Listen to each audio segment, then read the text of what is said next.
Flock Safety is a startup that was founded in 2017 that specializes in developing and leasing security cameras that have AI capabilities such as license plate recognition and vehicle identification. And these security cameras feed into databases that law enforcement, private companies, and even private citizens can access and utilize. And if you own a car in the United States, you have unquestionably been logged within one of these databases. It works like this. You drive past a Flock Safety camera and it records an image or video.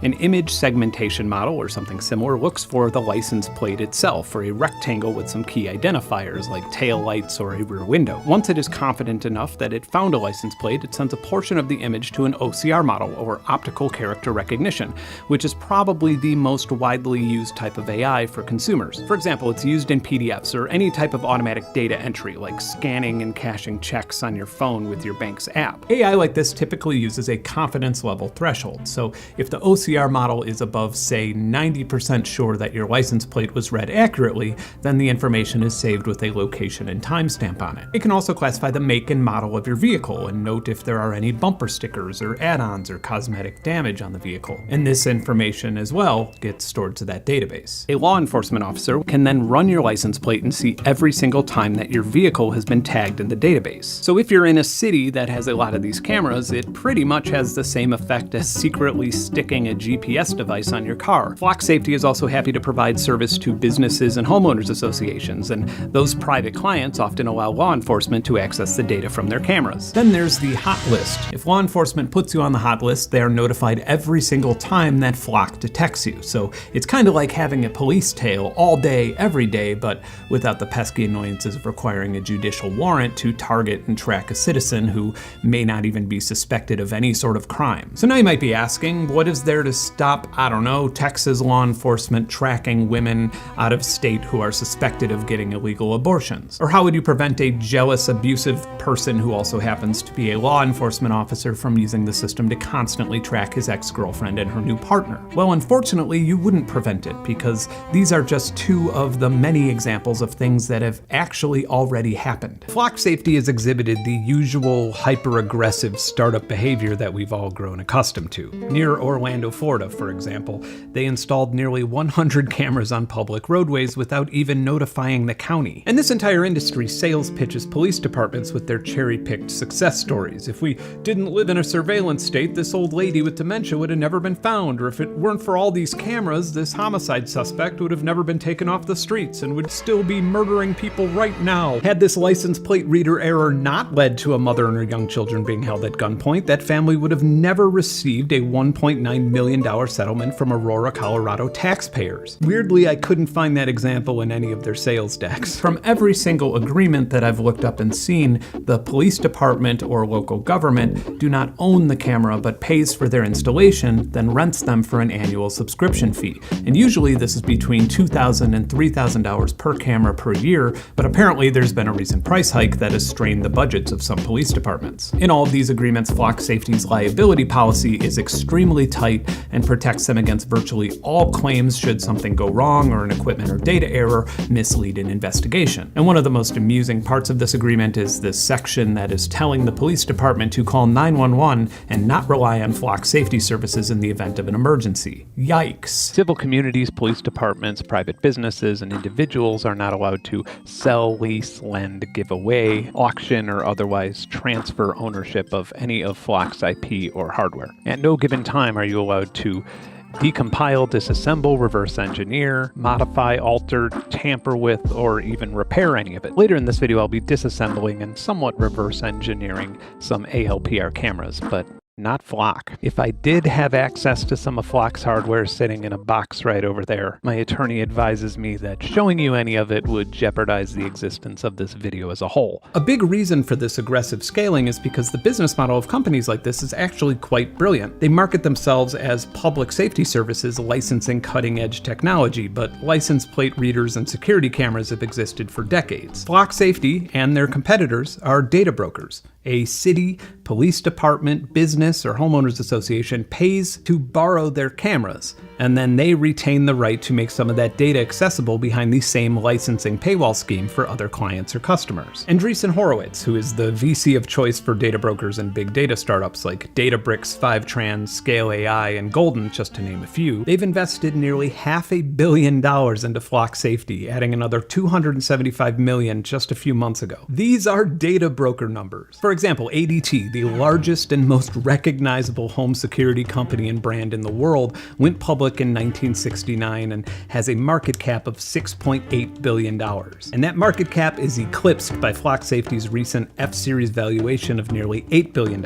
And it needs to be pointed out that Flock Safety and Andreessen Horowitz have spent a combined $92,680,000 in lobbying, and the vast majority of that lobbying was in the last year. Most of us at face value don't really seem to mind, or at least don't think it's a big deal that our data is being farmed from us. Like, is it really that big of a deal that your activity on Pinterest under a mostly anonymized account is being stored and analyzed and sold? Well, it becomes a very big deal when it's combined with other data and stops being so anonymous. And when your health questionnaire information on BetterHelp was sold to Facebook, where you posted a bunch of photos from bars 10 years ago, and then all of that gets bundled by a data broker with your tracked and logged bad driving habits that your vehicle manufacturer sold. Yeah, that's a thing too. Guess what? All of this may explain the reason your car insurance costs twice as much as anybody else in your age demographic. Or it may explain why you can't seem to get a good interest rate on a loan. And now, especially in 2025, where something you may have posted a decade ago will get you arrested and deported. My point is, data privacy never really seems like a big deal until it is. Oh my God. Let's just use Walmart's corporate privacy policy as an example. They're logging your personal identifiers, your name, your phone number, your address, your email, your driver's license number, your signature, device identifiers such as your phone or smartwatch's MAC address. They're sussing out your age, gender, citizenship, race, marital status, household income, education, unemployment information, family health, number of children, credit card numbers and other payment information, geolocation history, photographs, audio recordings, video recordings, and if known, background checks and criminal convictions. Oh, hang on, I haven't even gotten to the creepy part yet. Inferences, aka your behavior and preferences from your shopping patterns, intelligence, and aptitude. And they reserve the right to share any and all of this with third parties, including but not limited to, you guessed it. It's been reported that police departments have been running queries and sharing Flock Safety's data with ICE.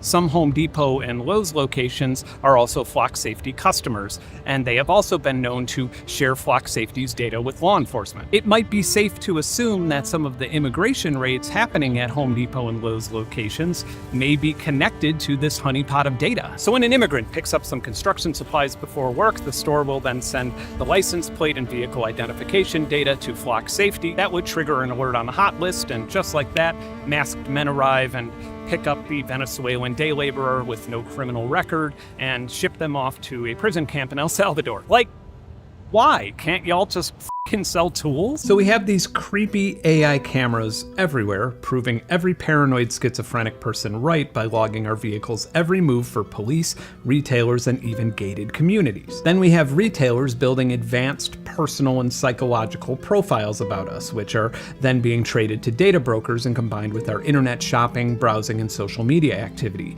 And now law enforcement data brokers are buying it all up. Here's a hard truth that we all need to know and consider. If every single actor in this database brokerage theater were playing by the rules and following every single law and acting ethically, your data is still only as safe as the database with the weakest security policies or that one employee that falls for the phishing email. In 2024 alone, if we are only counting data breaches that were formally reported, that number exceeds over 10,000 incidents affecting 4.2 billion compromised records. But fear not, our legislators are coming to our rescue by banning TikTok. Did I hear that right? And it kind of doesn't even matter at this point. Debating the safeguarding of personal data in 2025 is like standing on the burnt remains of a home and debating what kind of fire extinguisher you're going to put in the kitchen. This next section isn't about big data or retailers. We're going to circle back to the data mining that your tax dollars pay for, and we're going to see just how insecure it is. And we're going to try to come up with some ways to defend ourselves from it. So when every single one of their 150,000 plus cameras were hacked due to a corporate administrator administrator account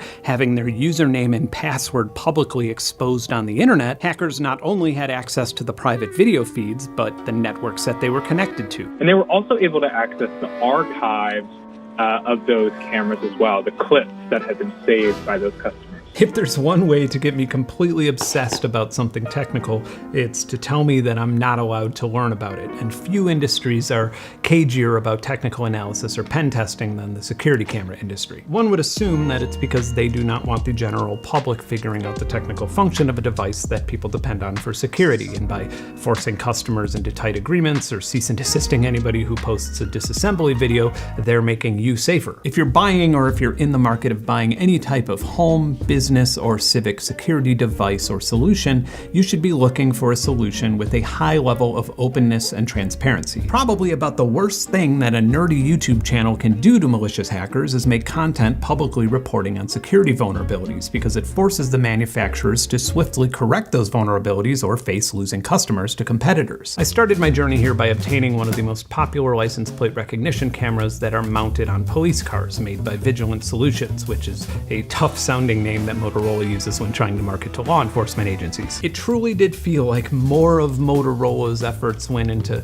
obfuscating its functionality and making it absurdly proprietary than the part that, reads license plates. And ironically, it had a micro SD card in it with unencrypted data. Rather than sending all of the data to an external computer or server, I figured I might as well try to do everything in a sleek device that I put together. I put a Raspberry Pi 5 behind a 7-inch touchscreen display, then used a USB camera module with the exact same specs as the daytime camera. As mentioned earlier, the first order of business is image segmentation, or finding the license plate itself. And this was the most challenging part that required the most tweaking, because rectangles are everywhere. The OCR, or the plate reading part of this project, worked just fine, but if this were my police department and I was the chief, I'd demand better. And from my perspective, in the industries that I've worked in, hearing a tech CEO make your work look easy for their own personal and financial gain pisses me off. I understand that you're interested in this technology because you want your community to be safer, and I think that that's a noble reason. I'm going to write a brief open letter/proposal about how your law enforcement agency could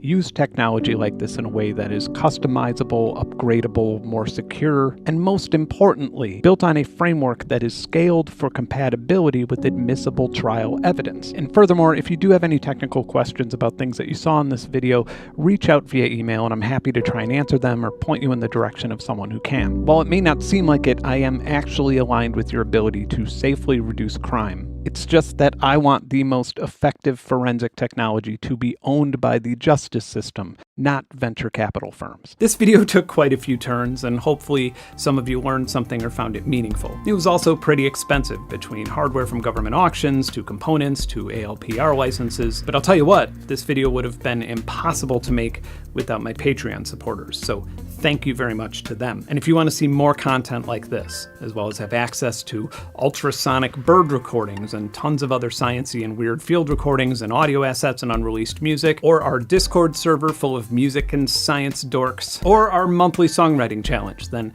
please join us. It's as little as $1.